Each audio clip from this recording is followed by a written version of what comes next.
This is the BBC Light programme. Thank you. Green slate! Abandon these financial irregularities. Hand over that copper coin of the realm and read this extract from a recent issue of the Telegraph. Yes, sir. In building a new residence for the High Commissioner in Colombo, the British government was taken for a ride by the contractors.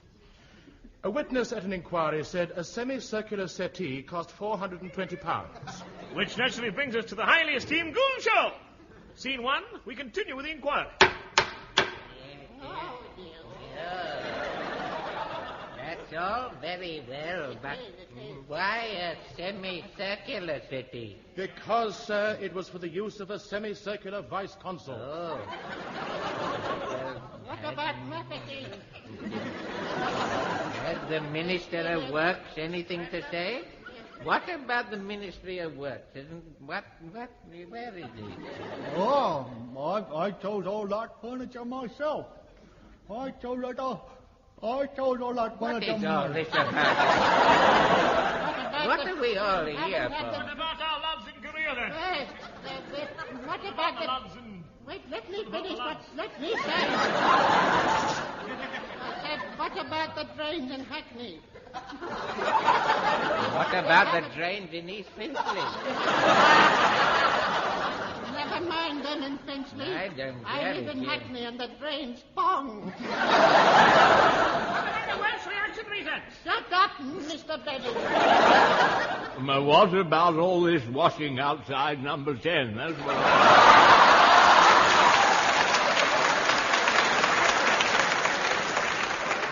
Please, Shut up, you big... Oh, shut up yourself. I can't dare. We've got... Oh, get up. Please, gentlemen. Give over. I'm not a gentleman. You said it. Gentlemen, this is an inquiry into the cost of a government building in Colombo. What? Happening altogether. Hurrah! Hooray! Who authorized this? Oh, Mr. Eccles here. Yeah, I chose all the furniture myself. Mr. Eccles, why did a 7 and 6-penny window seat cost £246? I resign! You speak to my secretary. You can't talk to a government minister like that. I won't be out of work long, you see. I'll get that Ministry of Fishery job. You watch. I've kept goldfish. Mr. Eccles. Mr. Eccles, we are not for one moment doubting your sincerity. Oh. It's just your intelligence that's in question. Well, I accept your apology. How dare you interrupt me when I wasn't saying anything? How dare you? I resign. Shut up! Shut up! Shut up, Eccles! Shut up! Shut up! Shut up, Eccles! Shut up! Shut up! One moment, please. Shut up. You steaming nit, you.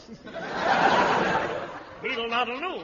Now, as a strolling Prime Minister of no fixed address, I must protest at this gross misspending of public funds. No. This building in Ceylon was supposed to cost £25,000. In fact, it cost £59,000. No. We mustn't stand for this. We're not going to. We are not going to indeed. To teach those concerned with this disgusting waste a severe lesson, I've ordered the building burned to the ground and a new building put up at the proper price.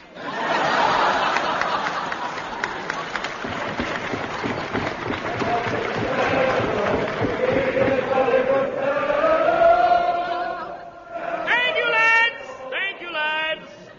You'll get your OBEs as you go out. That afternoon, the strolling Prime Minister was summoned urgently from the windmill to attend, of all things, a vital cabinet meeting. Good afternoon, gentlemen. I'm sorry I'm late. Sabrina wasn't on till after the interval. Glad he got here. Now, Mr. Prime Minister, first question. What is the liquid that most inspires a British soldier while on active duty? Tea. Tea is correct. A big hand for the lucky winner. Now, you want to double your salary? Good. Question number 2. What is the organization that supplies tea to the troops? The Naafi. Right again. Now, I'll just pour this bucket of custard over your head to prove that Prime Ministers are funny. Thank you. No, sir.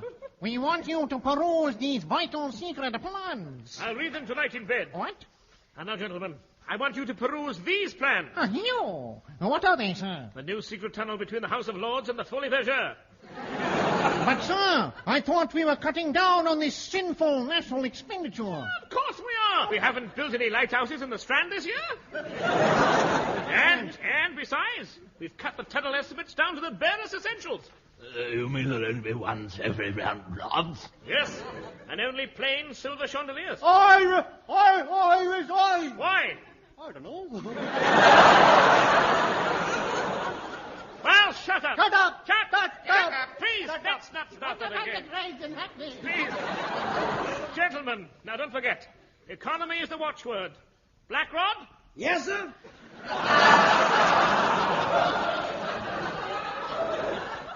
Carry me to my car.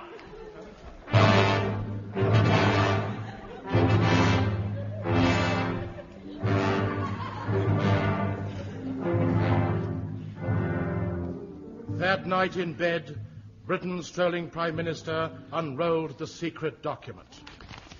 Oh, good evening, sir. May I help you? Sir Gritpipe, my trusted butler, confidant, best friend, sincerest critic, and author of 10 Years as a Russian Spy at number 10. Help me unroll this top-secret document, which nobody must unroll. Of course, sir. First, do let me take a holiday snapshot of you. By all means. By all means. I'll just slip on my bathing costume. There. Splendid. Now, a little smile, sir. Good. Look, just hold the plans right up in front of your face. There.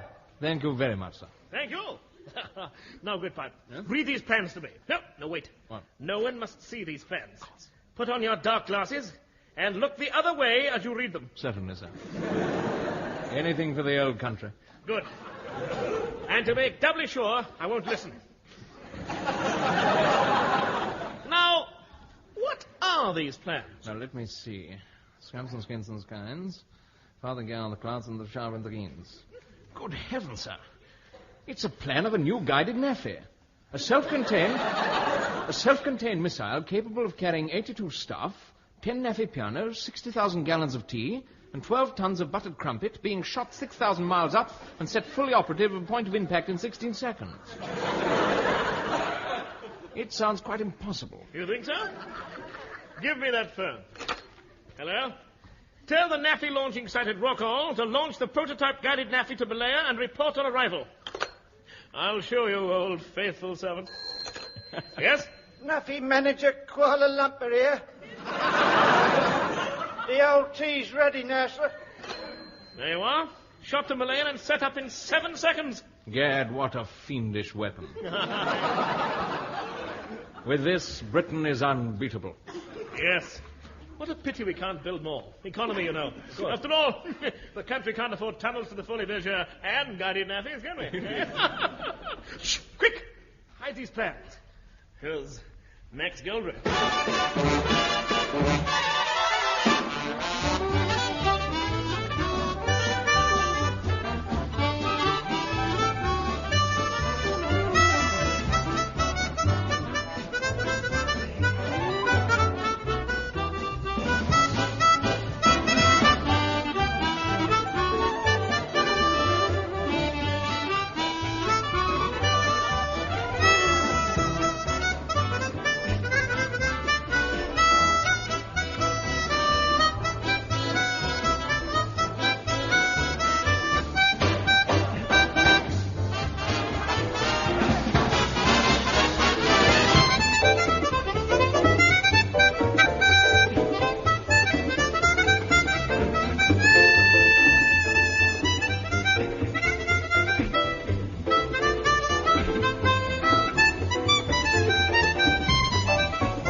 The strolling Prime Minister of no fixed address is asleep.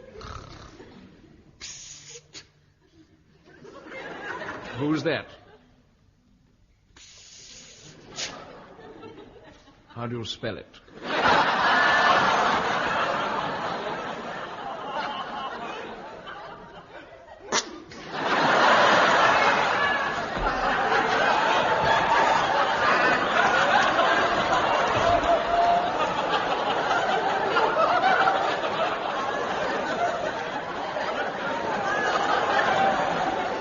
You illiterate swine.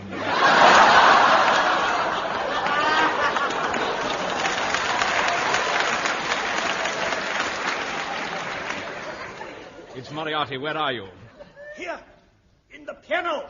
What the devil are you doing in there? I'm hiding. Don't be silly. Haydn's been dead for years.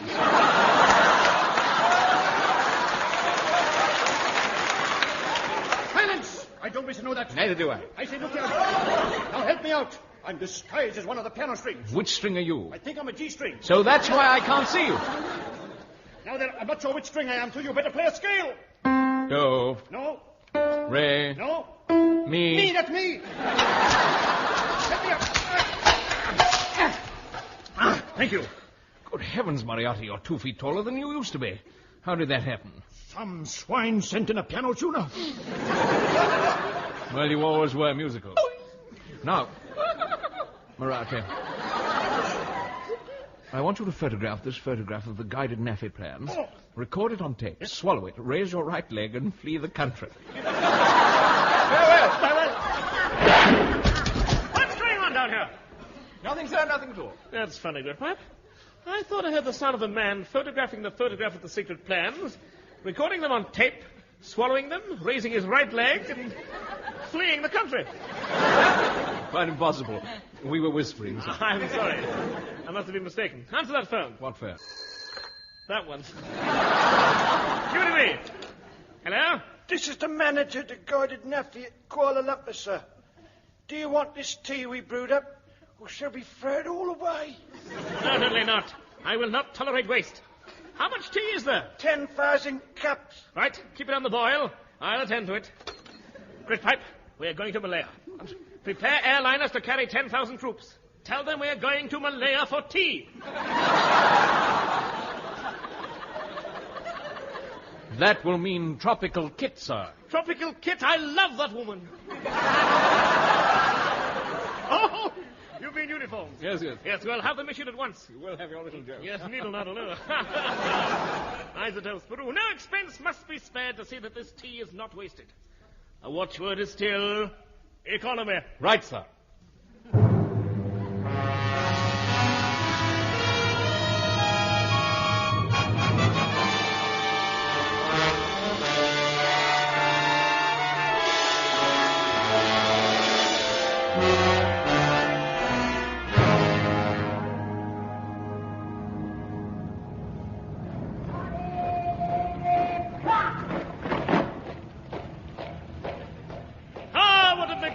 Economical sight.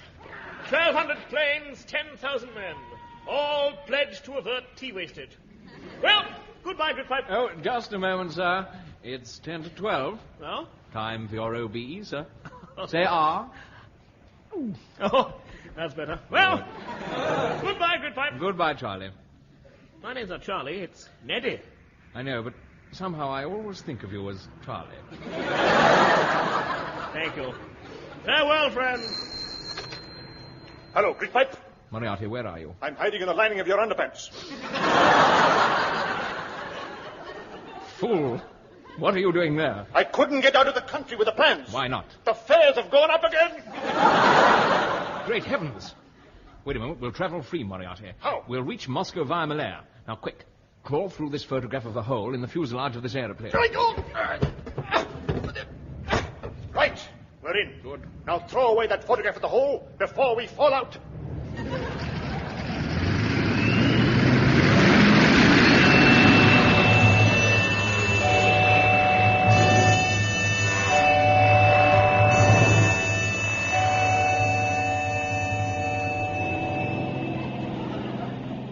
By dawn, the mighty aerial fleet were approaching Ceylon. I've worked it all out here. Now, the cost of firing the guided Naafi to Malaya was £250,000. Manager's wages, £8.10, making a total of, Chancellor of the Exchequer, just the man. Now, how much is £250,000 plus £8.10? I resign! You can't talk to me like that. Shut up! Shut up! Shut up! Here, step outside this door. He always wanted to visit Ceylon. Tell the Minister of Aerial Music to ask the Black Watch to play for dancing for all ranks.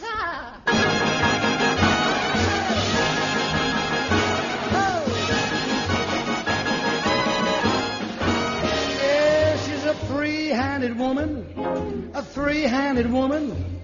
She's right-handed and left-handed and underhanded too. She's a three-handed woman, and she knows just what to do. Yeah, she's a three-handed woman, and she ain't no good for you. With her left hand she'll caress you, while her right hand straightens your tie. And then she picks the phone up and calls another guy. And though you take her here and take her there, you'll find before you're through, while you think you're taking her, Jack, she's taking you, 'cause she's a three-handed woman, and she knows just what to do. Yeah, she's a three-handed woman, and she ain't no good for you. Every time you take her dancing, while her arms hold you tight, across your shoulder she's making eyes at every man in sight. When she says goodnight, she tells you that you're the one she's crazy about. But you can bet someone else walks in, Jack, when you walk out, 'cause she's a three-handed woman, and she knows just what to do. Yeah, she's a three-handed woman, and she ain't no good for you. With her left hand she'll embrace you, while her right hand dims the light. And then she starts rehearsing for that date tomorrow night. When she puts her arms around you, there's a love light in her eye, a light that shines for you and me and 15 other guys, 'cause she's a three-handed woman. Yes, she's no good for you. She's right-handed, left-handed, and underhanded too.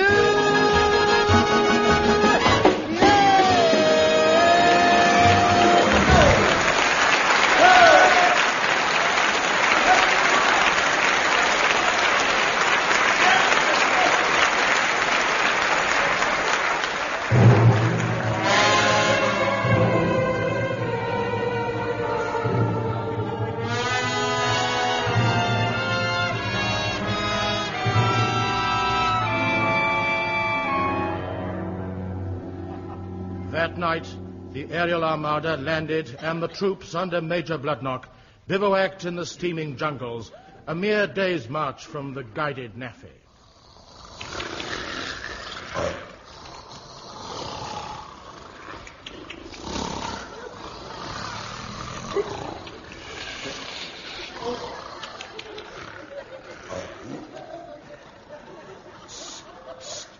Major Bloodnock! Oh!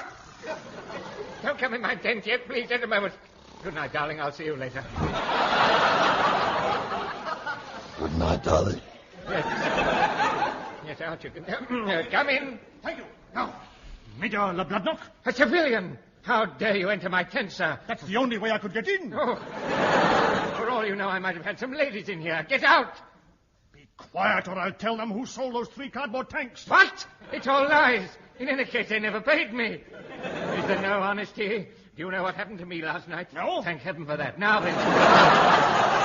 State your business, sir. Now listen. What? Tomorrow we reach the only jet-propelled guided Naafi in the world. It must be destroyed. What? Are you a spy? Yes. Then why are you covered in mince? I'm a mince pie. American!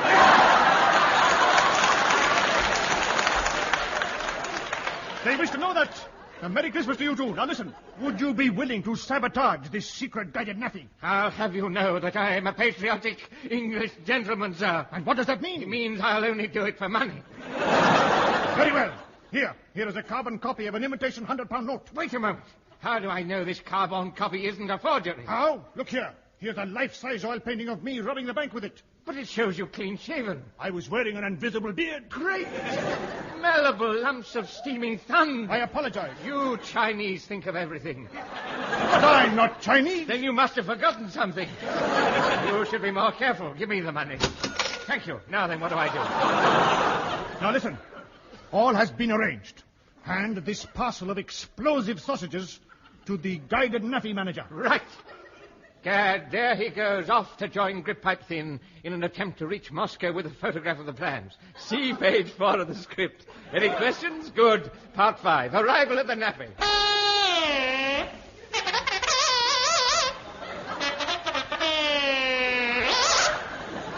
Men, I think that takes most of you in. We're here to drink Naafi tea. Who threw that? I did, Captain.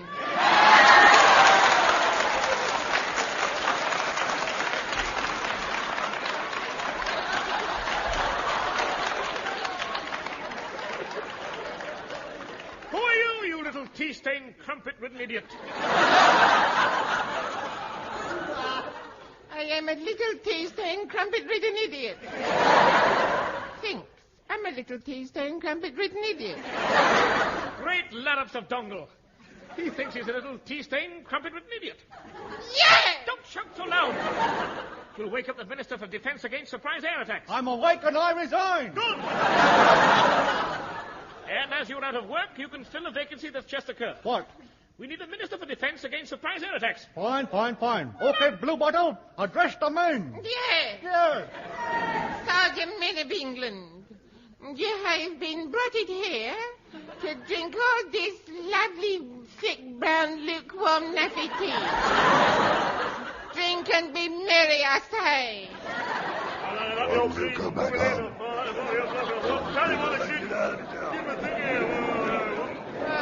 Thank you for your encouraging words. Everybody inside. Oh, I like this game, being the Wonderboy Naafi manager. Thinks. This is what a nice, clean life leads to. Why did I ever lead one?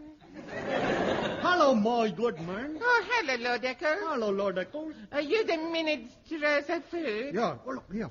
Here's a parcel of naughty sausages for you. Oh. Major Bloodknock gave them to me just before he deserted. Oh, I love sausages. A feast. We will have a feast of lovely knitted sausages. We'll put them in the refrigerators and go and get the frying pan. Come on, Echo. Okay.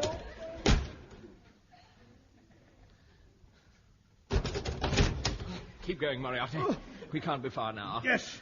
According to my calculations, we are only 100 yards from the Soviet border. There's a sign. What does it say? Let me see. Eggs and chips, 12 and 9. Beans on toast, 10 shillings. You big steaming nit, you. What? You've led us back to this dashed guided Naafi. It's that confounded compass. It's the last time I buy those cheap Christmas crackers. Shh. Someone's coming. Quick, into the fridge. Into the fridge. Now we're in here, we'll change clothes and come out disguised at each other. Brilliant. You'll get a Russian OBE for this. Wait! The plans. They mustn't find these plans. Quick, wrap them round these naughty sausages. Right. And now we'll imitate the sound of 8 ounces of dripping. Good. Ah, here are the naughty sausages. Well, I will just pop them into this nice boiling hot frying pan.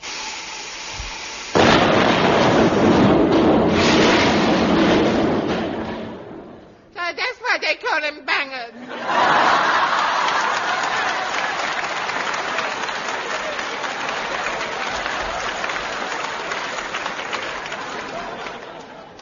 Where did those sausages come from? The rotten Minister of Food. I resign! Hands up, all of you. Don't be a fool, Gritpipe. Drop that cucumber. What? And leave myself cucumberless in the salad season? Not likely. Moriarty, we've lost all the plans in the explosion. Never mind, I still have something up my sleeve. What? My arms. Splendid! We'll use that. Wait. Go to the launching control, point the whole of this guided Naafi to Moscow, and off we go.